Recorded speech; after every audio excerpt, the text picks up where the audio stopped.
Sorry I had to cut it short, dude. I really got to take a crap. I was like, oh, yeah, we're on. I'm good.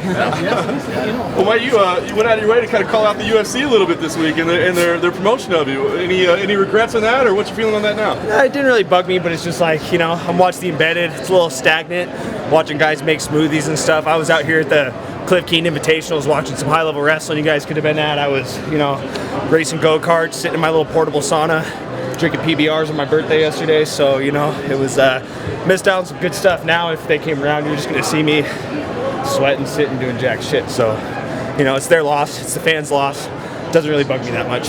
I assume that was a photo op. Did you actually have some PBRs on your birthday?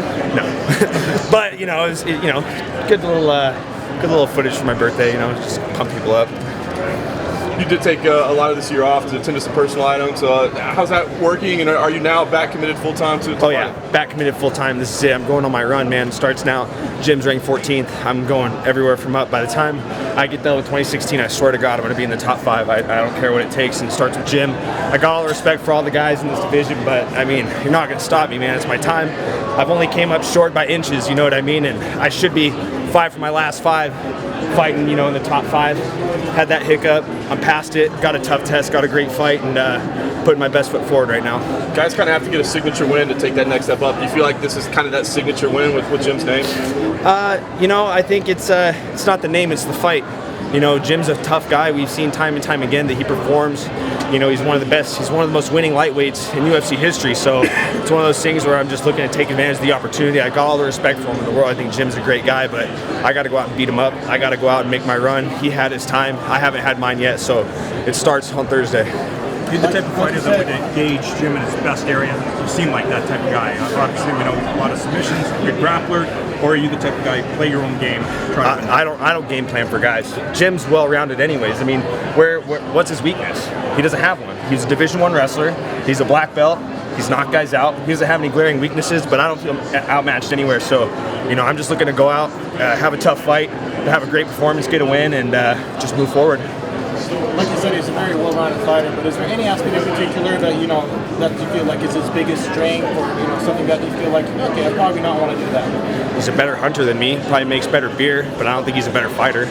You know what I mean? He's tough. Like I said, I got a lot of respect for him and all these guys in the division, but I feel like I'm the best in the world. I've trained with some of the best in the world. I've done well, you know, and I perform well. I mean, think about this. I finish every fight, and if I don't finish and go to a decision, I win 10-8 rounds. How many guys do you know in the lightweight division have had fights where they have gotten 2 10-8 rounds scored? Think about it. I'm a winner, you know what I mean? I'm just going to go out and prove it on Thursday. And like you said, you know, he's a nice guy, and most people see him as, you know, one of the nicer guys in the division. You just see about guys who talk trash. And if you have a choice, would you prefer to fight, you know, someone who gets you riled up, or, you know, would you prefer, you know? You know, it doesn't matter anymore. I learned that lesson with Masvidal. You know what I mean? He got in my head. He got me all pumped up. You know, I was 24, 25 years old. It got to me. Veteran move. I don't give a shit now. You like me, you hate me, you have nice things to say, you don't. I don't really give a crap, you know what I mean? It's not going to change how I perform. So whether you're nice or you're a dick, it makes no difference to me. I'm going to go out and do the same thing. Talk about this being your moment to go on a run. You know, is there anything right now? Is there something that's changed? Is there something you've done in training that makes you feel like this is, you know, going to be the best you've ever been? No, I'm with the best team in the world. I mean, look at it. I mean, we've had one hiccup this season as a team. We come from a small city. We got 4 guys in the UFC. We're the only gym that's got 2 Ultimate Fighter champs. Off the top of your head, what gym do you know has 2 Ultimate Fighter champs? Not 1, but 2. Just name one. Anybody got one? I didn't think so. You know what I mean? And not only do I train with the best team, I also have great support from Syndicate out here in Las Vegas. You know, I split my camp. I stayed with my team back home. When they left for Korea, I came down here for the last 3 weeks. I've had the best camp of my life. I'm healthy. My weight's good. I mean, there's no reason why I should win. You know what I mean? A lot of guys lose, and they're like, oh, I came into this fight with a bum rib, or my camp sucked, this and that. Dude, the stars have aligned. I mean, it's my time to go on a run. I got to perform on Thursday. Michael, Jim's got a very slick submission game. Going back to before your time in the UFC, you got a lot of great submissions on your resume as well. How much of a factor do you think that aspect's going to be in the fight? It's a huge factor, but, you know, I've fought great grapplers. You know, Francisco Trinaldo, he's a black belt. He had a couple close submission attempts. I got out. I fought Lozon. He had my back. I got out. Jim, you know, I'd say Jim's grappling is about on par with Joe's, and I never had a problem with that. And not to mention, I'm the biggest lightweight in the UFC. I mean, there might be guys that are buffer, but you don't got a bigger frame than me.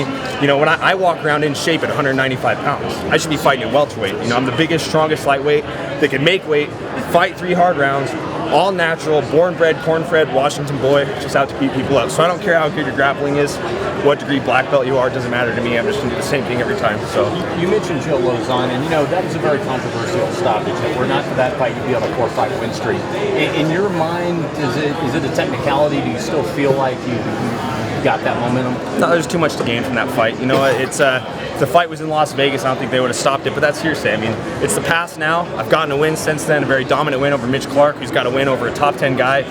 Blew through him, and I'm on to the next test. The Lozon thing can be laid to rest. He had his chance for a rematch. He didn't take it. You know, no ill will. It's whatever, man. I'm on to the next fight. Jim Miller's the only thing on my mind right now. I'm sure, like most of us, you've probably been witness to a lot of fight of the night type moments from Jim Miller watching him fight. When he was presented to you as an opponent, did the thought cross your mind? You know, this is a potential fight of the night sleeper candidate. No, I mean, if he in 7 fights in the UFC, I've had 3 bonuses, and not in any of those fights did I ever have that in my head. Like, oh yeah, fight of the night. Hell no, dude. You could get fight of the night and still be a loser. And to be honest with you, I'd give 50 grand back for a win. A win is priceless. You cannot put value on a W in the UFC, especially in the lightweight division, the toughest division in the UFC. A W on your record, being a lightweight in the UFC, it's worth millions. Woo! Yeah, I'm going to the bathroom now. So.